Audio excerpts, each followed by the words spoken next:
Batman Returns is the next part of my Flash series of reviews. I got a bunch of videos planned out that I'm going to be doing related to the Flash. I just thought the Michael Keaton Batman movies were the best way to start, just because like he's in the movie and he's the main focus of the marketing so far. We'll see what happens when they put out the next trailer this week.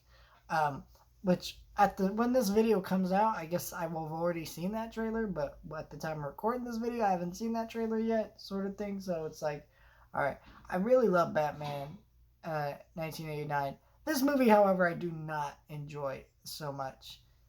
This was a movie that just I don't get how to explain why I don't like this movie. I think it's because like I love Danny DeVito. He's doing a fun job and he's great in this role as the Penguin. I love Michelle Pfeiffer. She's great in the role as Catwoman. But these aren't the characters at all.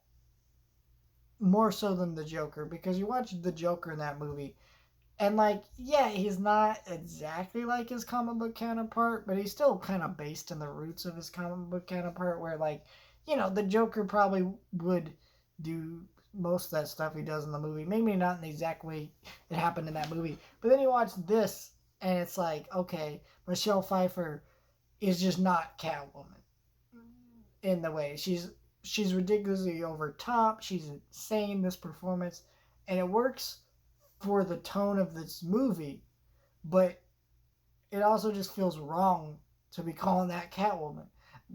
Danny DeVito's Penguin is like a mutant, and he has this weird plot to kill the children of Gotham. It goes all these weird, really overly dark directions that aren't good. Like, man, like Danny DeVito as the Penguin's not good in this movie in the sense that like I like Danny DeVito and he's doing a good job, but he's also bad for what the movie's saying too, because it's not what the Penguin is. It's really weird. In fact, all the performances I think are a little too over the top, honestly, because they're all good and but they're also like over the top. It's just like I don't know how to explain what's wrong with this movie. Tim Burton took all this movie in the like an overly dark, weird direction that just didn't work. And most of the movie was just kind of a jumbled mess and didn't quite come together. I enjoyed the movie. I liked the movie at a point, but now I just don't like this movie anymore.